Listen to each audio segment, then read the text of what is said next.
What do you usually do with those 15-minute blocks between classes or after a meeting or between meetings? Probably not too much. Well, most academics, we actually waste those 15-minute blocks. And when we count them, we probably have about 8 to 12 of those blocks during the day. That really, when you add the time, that makes it about 2 hours or at least 1 hour of your time that you are wasting.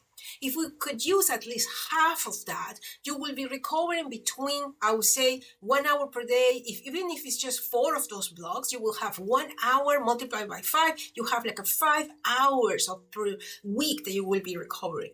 So the key thing here is that this is a time that we could use to do a lot of things. Now you're going to say, well, in 15 minutes, there is no much that I can do. Yeah, I will agree in that, yes, in 15 minutes is not probably the best time to do deep writing work. However, in 15 minutes, you can do other things. But the key is that you need to be prepared for that. You need to have an intention. You need to have a list of things that you can do in 15 minutes. And there are things. For example, you can work on some slides for your next presentation or your next lecture. You can update your planning of the week or your task, your list of tasks, or you can maybe deal with an email that you have to send, or you can review, summarize a paper using ChatGPT, a paper that you need to read. So there are things that you could do, but the key is that you need to have a list on your phone, on your desk, near you, so whenever the 15-minute comes, you don't waste the 15 minutes thinking about what am I gonna do, and by the time that you really identify what you want to do, the 15 minutes are gone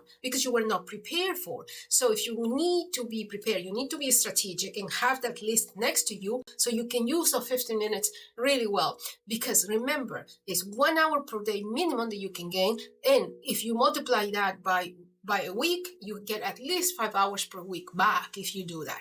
So here's your challenge for the week. Today and for the next 5 days, you are going to be trying to use at least 4 of those 15 minutes in an effective way, having a task, something that you want to do, an intention. And then you do it repeated for 4 or 5 days, and you're going to see that you're going to be recovering between 4 or 5 hours this week, hours that you need for your work to be productive. So this is for today. So see you next time.